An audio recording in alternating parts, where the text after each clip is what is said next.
اب آخری خطیب کی حیثیت سے میں دعوت سخن دیتا ہوں محمد کاشف متعلم عربی دوم کو اس شعر کے ساتھ کی: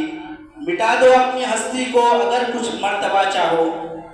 مٹا دو اپنی ہستی کو اگر کچھ مرتبہ چاہو، کہ دانہ خاک میں مل کر گلے گلزار ہوتا ہے۔ موصوف تشریف لائیں۔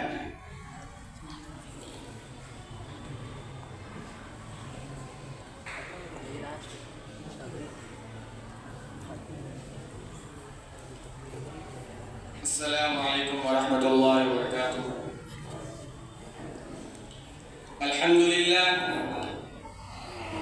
لله الذي أرسله إلى الناس كافة بشيرا ونذيرا وداعيا إلى الله بإذنه وسراجا منيرا، أما بعد، أعوذ بالله من الشيطان الرجيم، بسم الله الرحمن الرحيم،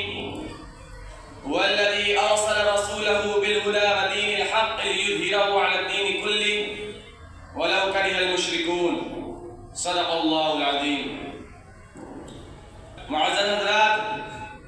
اور حاضرین مجلس، بعثت نبی صلی اللہ علیہ وسلم سے پہلے خدا ذوالجلال کی اس مقدس وسیع و عریض سرزمین پر ایک ایسی دنیا آباد تھی جہاں جہالت و ضلالت میں پوری انسانیت غرق تھی۔ وحشت و بربریت کا بازار اس قدر گرم تھا کہ انسانیت پروری اور انصاف پسندی نام کی کوئی چیز نہ تھی۔ فحاشی و عریانیت، جفاکشی و مردم خوری،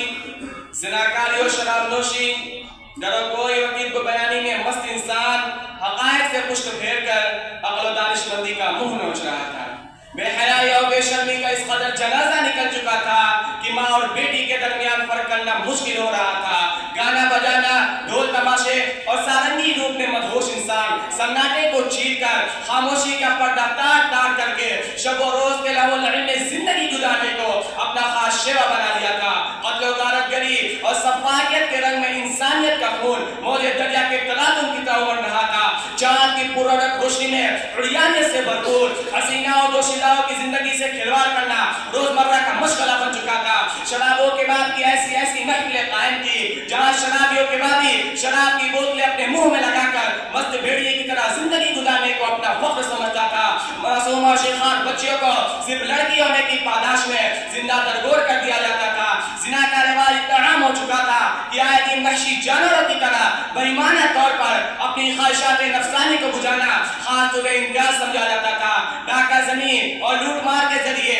یتیموں اور بے کسوں کا مال غصب کر کے نہایت بے باکی کے ساتھ استعمال کرنا خود اقتصادی کا مال سمجھا جانے لگا تھا۔ وہاں کا انسان کم مائگی اور احساس کمتری کا ایسا خوگر ہو چکا تھا کہ خود اپنے ہاتھوں سے تراشے بتوں کے سامنے شب و روز سر سجود ہونا اپنا فرض منصبی گردانتا تھا۔ کچھ ایسے لوگ بھی تھے جو بت پرستی اور عامہ پرستی کو برا سمجھتے تھے، لیکن اکثریت بت پرستوں کی تھی جن کا روز مرہ کا شیوا بتوں کے سامنے اپنا سر جھکانے کا تھا۔ ضلالت و جہالت اور ظلمت و تاریکی کا یہ حال تھا کہ خانہ کعبہ جو خدا کا مقدس اور بابرکت گھر تھا، ضلالت، جہالت و تاریکی اور نفس پرستی میں ڈوبے ہوئے انسانوں نے اسے اپنا مرکزی بتگاہ بنا لیا تھا اور اس میں 360 بت قائم کر رکھے۔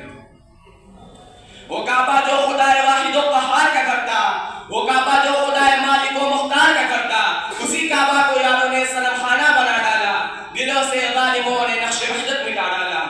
جدا ہے کہ خدا نہ ہر قبیلے ہر گھرانے کا،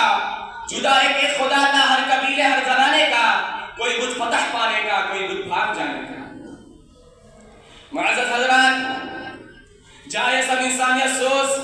اور مردم خور چیزیں نمودار ہو رہی تھی، وہ کوئی نامعلوم مقام نہ تھا بلکہ وہ عرب کی مقدس سرزمین تھی جہاں خلیل اللہ نے بحکم خدا خانہ کعبہ کی تعمیر کی تھی۔ وہ ایسی جگہ تھی جہاں محسن عالم آمنہ کے لاڈلے عبداللہ کے جگر گوشہ عبد المطلب کے دلارے نے اپنی زندگی کی آنکھیں کھولا تھا، اور اس سرزمین کو عملی جامہ پہنانے والے عرب کے وہ جاہل حقیقت سے ناآشنا جماعت تھی جن کی جہالت کا رنگا چہاٹا عالم میں بچ چکا تھا، جن کی ظلم و بربریت اور درندانہ طرز زندگی کو دیکھ کر بخار بھیڑیا بھی شرمندہ ہو جایا کرتا تھا، جن کی سفاکیت کا یہ حال تھا کہ ایک انسان دوسرے انسان سے حالت خوفزدہ نہ کرتا تھا، جن کی اخلاقی و معاشی، اجتماعی، انفرادی، مادی اور روحانی زندگی اس طرح تباہ و برباد ہو گئی تھی کہ پورا عالم انسانیت خدا وحدہ لا شریک سے رشتہ توڑ چکا تھا۔ ہر درمیوں کم عقلی اور بے وقوفی کی یہ انتہا تھی